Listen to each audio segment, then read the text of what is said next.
மாதம் 4வது திகதி. உரையில் இருக்கிற பட்டயத்துக்கும் உருவி எடுக்கப்பட்ட பட்டயத்துக்கும் வேறுபாடு இருக்கிறது இல்லையா? இந்த நாளிலே நாம் இந்த பட்டயம் என்ன, இதை உரையில் வைத்திருப்பதா அல்லது உருவி எடுப்பதா என்பதை பார்ப்போம். தேவ வசனமானது ஒரு பட்டயம், அதாவது இருபுறமும் கருக்குள்ள எந்த பட்டயத்திலும் கூர்மையான பட்டயம் என்று எழுதப்பட்டிருக்கிறது. இந்த நாளில் கர்த்தருடைய வார்த்தையின் மகிமையையும் வல்லமையையும் பராக்கிரமத்தையும் இந்த நாளிலே நாம் அறிகிறவர்களாக அனுபவிக்கிறவர்களாக இருக்க இந்த நல்ல நாள் நமக்கு கிடைத்திருக்கிறது. இந்த நாளுக்காக ஆண்டவருக்கு நன்றி செலுத்துகிறோம். யோவான் புத்தகம் 8வது அதிகாரம் 32ஆம் வசனத்திலே ஆண்டவர் இயேசு கிறிஸ்து மனிதனாக இந்த பூமியிலே நடமாடிய போது பேசிய வார்த்தையை வாசிக்கிறேன். சத்தியத்தையும் அறிவீர்கள், சத்தியம் உங்களை விடுதலையாக்கும் என்றார். மூல பாஷையின் மொழிபெயர்ப்பை பார்த்தால் எப்படி இருக்கிறது என்றால், சத்தியத்தை அறிவீர்கள், நீங்கள் அறிகின்ற அந்த சத்தியம் உங்களை விடுதலையாக்கும். You shall know the truth shall set you free. அறிகிற சத்தியமே நம்மை விடுதலையாக்கும். வேதாகமம் முழுவதும் தேவனுடைய வார்த்தை எழுதப்பட்டிருக்கிறது. அது பரம்பரையாக அநேகருடைய கைகளில் இருக்கிறது. இந்த தேவ வசனத்துக்குள்ளே இருக்கிறது மனப்பாடமாக இருக்கிறது, அறிவிலே இருக்கிறது, படித்திருக்கிறோம், கேட்டுக்கொண்டே இருக்கிறோம். இது தேவ வசனத்தை குறித்ததான அறிவு. இது ஒரு உரையிலே இருக்கிற பட்டயம் போன்றது. பட்டயம் என்றால் வாள். ஒரு ராஜா ஒரு இடுப்பிலே கட்டிய வார்க்கச்சையிலே ஒரு உரையிலே போட்டு வைத்திருப்பார். ஆனால் எந்த வேளையில் அதை பாவிக்க வேண்டுமோ, தனக்கு பாதுகாப்புக்காகவோ, எதிரிகளை வீழ்த்தவோ, அல்லது பொல்லாத மிருகங்களை அழித்து போடவோ, அல்லது ஒரு தடையாயிருக்கிற காரியத்தை விலக்கி போடவோ, இன்னொருவருக்கு பாதுகாப்பு கொடுக்கவோ, பல காரணங்களுக்காக அந்த வாளை அந்த ராஜா உருவி எடுத்து காரியம் செய்வார், போராடுவார். ஆகவே இந்த வாள் உரையிலே இருக்கும் மட்டும் அதுக்கு ஒரு வேலை காத்திருக்கிறது. ஆனால் உருவி எடுத்த பின்புதான் அதன் வேலை நடைபெறுகிறது.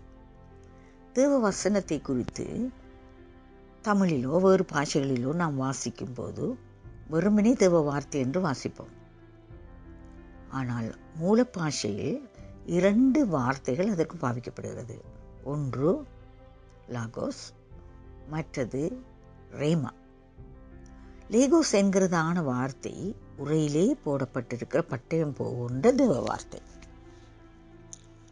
ஆனால் ரேமா எனும் போது உருவி எடுத்த பட்டயமாக, புறப்பட்டு செல்லுகிற வார்த்தையாக, கிரியை செய்கிற வார்த்தையாக அது காணப்படுகிறது. அந்த 2 வித கருத்திலும் அது வேறு இடங்களில் பாவிக்கப்படுகிறது. ஆகவே நாம் இதை சரியாக என்று எடுத்து உபயோகிக்கிறவர்களாக இராவிட்டால் அதில் பிரயோஜனம் இல்லை. வெறுமனே தேவ வசனத்தை நாம் அறிந்திருப்பதாலோ, பாடமாக்குவதாலோ, மனதிலே பதித்துக் கொள்வதாலோ, அல்லது அதை பற்றிய அறிவு நமக்கு நிரம்பி இருப்பதனாலோ அது நம்முடைய வாழ்க்கையிலே பலன் தருகிறதா? இல்லை. அது பலன் தர வேண்டுமே ஆனால் இருதயமாகிய ஆவியின் பிறப்பிடத்திலே இருந்து அந்த வார்த்தை தெய்வத்தின் வெளிப்பாடாக புறப்பட வேண்டும். காலாகாலமாக தெய்வம் என்னுடைய வைத்தியர், என் வியாதிகளை சுமந்து தீர்த்தவர் என்ற அறிவு நமக்கு இருக்கலாம். ஆனால் அது வெளிப்பாடாக வரும்போதுதான் அந்த சுகத்தை அனுபவிக்கிறதான அற்புதம் அந்த சரீரத்தில் நிறைவேறுகிறது. பணத்தவைகளை சந்திக்கிறவர் என்ற அறிவு இருக்கலாம், வசனங்கள் அறிந்திருக்கலாம். ஆனால் அது வெளிப்பாடாக நமக்கு வரும்போதுதான் அந்த விடுதலை நமக்கு உண்டாகிறது. இப்படித்தான் தேவ வார்த்தையில் கொடுக்கப்பட்ட எந்த வாக்குத்தத்தமும் வாழ்க்கையிலே பலன் கொடுக்கிற நிலை வர வேண்டுமானால் பரிசுத்த ஆவியானவரின் எழுப்புதலினாலே அது இருதயத்தில் இருந்து ஒரு வெளிப்பாடாக வர வேண்டும். ஒரு டார்ச் கையில் இருக்கும்போது அதை நாம் முடுக்கி விடும்போது, அந்த சுவிட்சை தட்டும்போது தான் வெளிச்சம் வெளியே வருது. அதுவரையும் அந்த வெளிச்சம் அதுக்குள்ளே அடங்கி இருக்கிறது.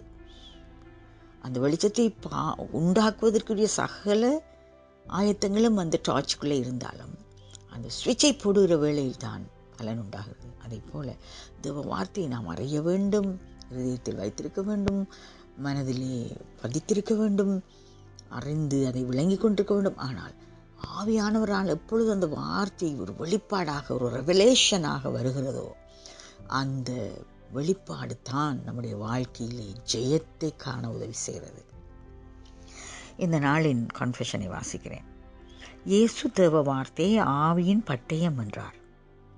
நான் பேசும் வார்த்தைகள் வெறும் ஆவியின் பட்டயம் என்று சொல்லாமல் அது ஆவியாயும் ஜீவனாயும் இருக்கிறது என்றார்.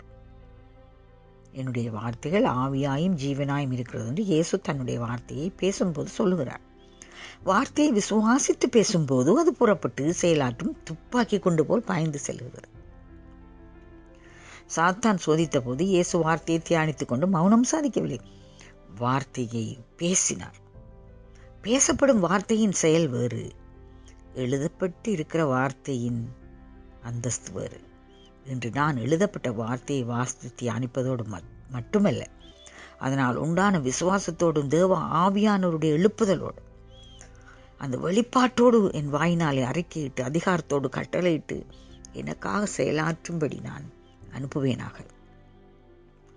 ஆவியானவர் அப்பொழுது ஏற்ற சமயத்தில் தீவிரமாக காரியங்களை நடப்பிப்பதை, அந்த வார்த்தையின் செயலை நான் பார்ப்பேனாக. இந்த நாள் எனக்கு அப்படியான ஒரு நாள்.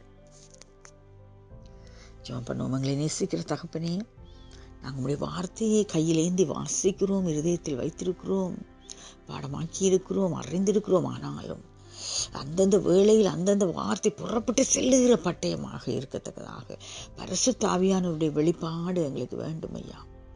உங்களுடைய அனுகிரகம் வேண்டும் ஐயா.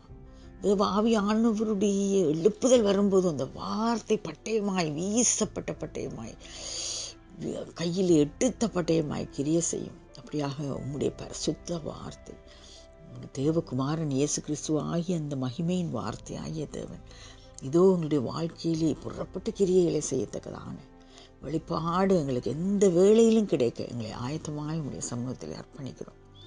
கர்த்தர் இயேசு கிறிஸ்துவின் நாமத்தில் உங்களுடைய பிள்ளைகளுக்குரிய சகல நன்மைகளையும் இதோ இந்த வார்த்தையினூடாக, தேவ வசனத்தின் மகிமையினூடாக அருளப்படுவதாக. ஆமென்.